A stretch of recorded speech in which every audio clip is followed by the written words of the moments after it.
Très chers internautes Halima nuyu naa leen am mbégte ak contentement jàkkaarloo ak yéen tey nag ñu nekk ci contexte bu particulier mu nekk contexte Covid-19 mais aussi ku ne xam na situation actuelle Sénégal gi mais duñu tere célébrer li nga xam ne mooy la femme di socle de la société tey nag ñu ñëw fii ci cité bi am ku ñu seet si duñu leen ko présenter dañuy dem découvrir andoo ko. Chers internautes Halima comme ni ma leen ko waxee woon suñu gan tey ñun ñoo koy découvrir andoo mu ngi nii ñu jàkkaar lool Oumy Régina Sambou la tudd di yëngu ci wàllum tasum xabaar Oumy ñu ngi lay nuyu. maa ngi lay fay Maguette di nuyu sa internaute ci leen. kan mooy Oumy Régina Sambou. Oumy Régina Sambou journaliste la blogueuse di nekk aussi entrepreneur di yëngu lu bari ci wàllu aada ak cosaan nekk koo xam ne day jëfandikoo lu bari lépp lu jëm ci xarale yu bees yi mën nañ ko wax comme activiste mais surtout ci wàllu culture. ci wàllu culture ñu nekk ci benn contexte bu particulier mu nekk Covid-19 bi mais Covid-19 duñu tere ñu célébrer li nga xamante ne mooy socle de la société muy jigéen tey ñu tànn la ñëw seet si la di waxtaanee jigéen ak média su ma la waxee loolu lan la sa xel di dem.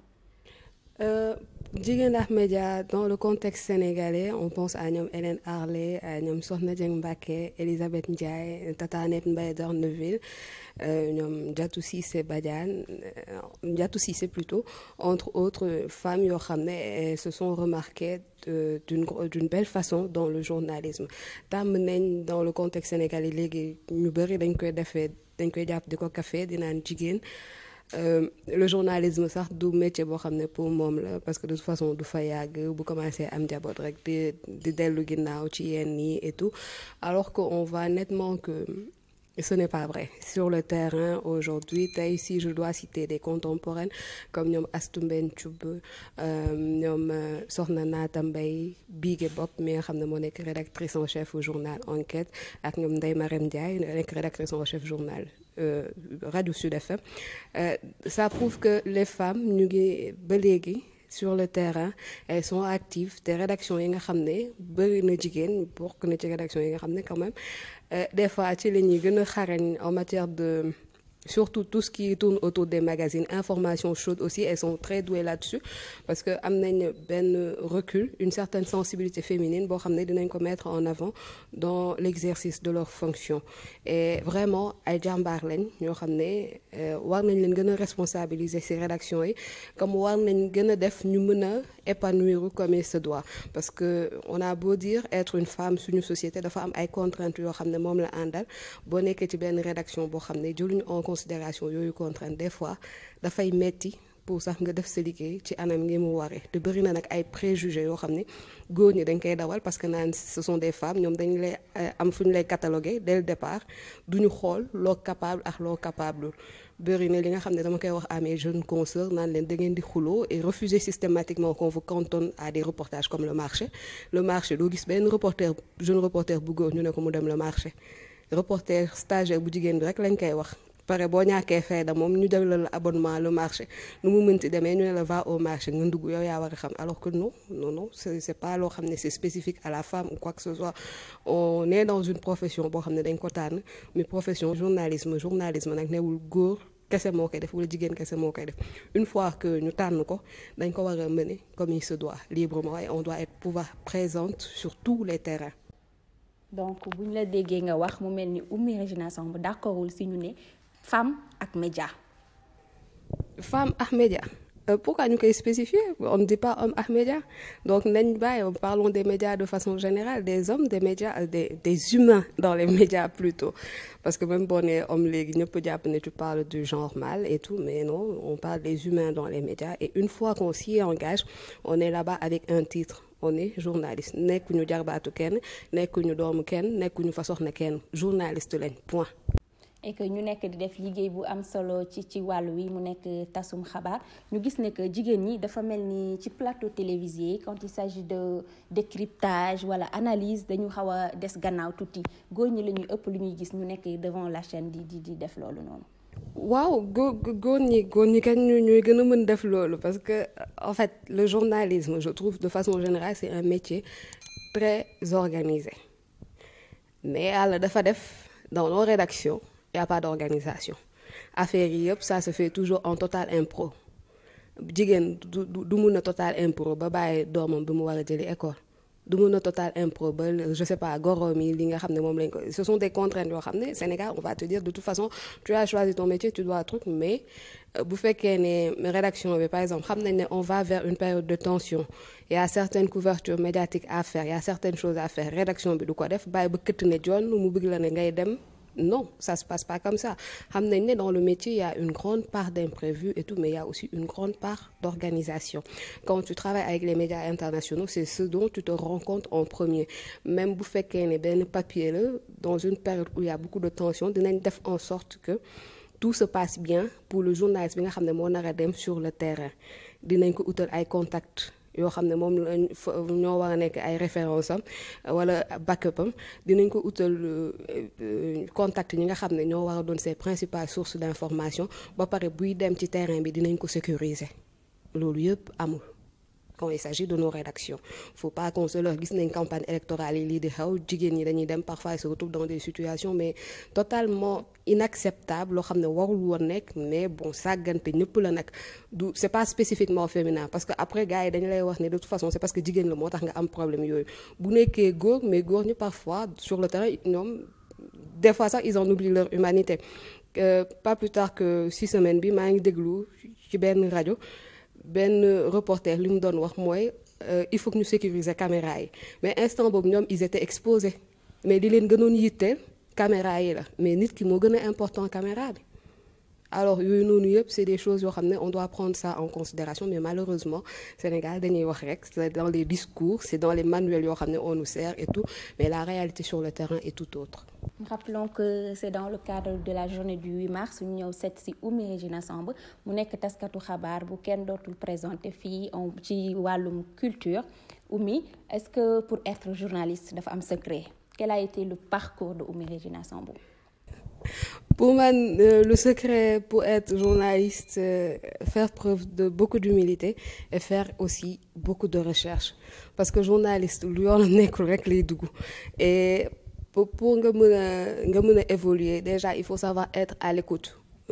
Journaliste day dem ci digg nit ñi day dem ci milieu bu nekk et tout bu mënul déglu loolu déjà wàññi na lu bëri ci qualité journaliste am parce que journaliste il faut nga mën a déglu pour mën a delloo ñi nga xam ne ñoo lay suivre li nga xam ne moom nga jëlee sur le terrain journaliste il faut que nga cultiver il faut que ngay gëstu il faut que ngay lire il faut que aussi ngay def formation malheureusement bokk na ci li nga xam ne tamit nasaxal nañ ko ci réew mi defatuñ formation comme il se doit fi mu nekk nii journaliste sax boo leen invité ci séminaire de formation pour renforcer leur capacité xamuñ lan nga ci jublu dinañ ñëw couvrir cérémonie d'ouverture après dem seen yoon nga toog yaax say formateur ngeen di xoolante te loolu noonu yëpp dafa nekk loo xam ne c'est important journalisme c'est vrai c'est un métier qui mène à tout mais aussi balaa mu lay gën a mën a mener à tout dafay fekk ne boo ci nekkee nga béy sa waar ba ñu mën la ràññee mu war laa mën a ubbil yeneen opportunité.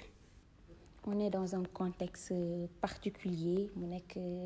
la Covid-19 en tant que journaliste culturel tey jii nga nekk jigéen ñu jox la kàddu pour nga wax lan ngay wax.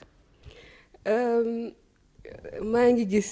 xam nga instant bi ñu ngi contexte Covid-19 ñu ngi contexte affaire politique bi et tout maa ngi gis beaucoup qui demandent aux artistes instant bi de se prononcer sur la situation actuelle du pays et j'aimerais bien rappeler à nit ñooñu que fi mu nekk nii dëkk bi artiste déjà à la base artistes yi dañoo sonn dañoo gën a tumurànke ci période de Covid-19 bi ba pare nga bëgg leen laaj nag ñu fent pour woote jàmm utiliser seen voix balaa nga naan naam ne fa instant bii nii ñëpp a sonn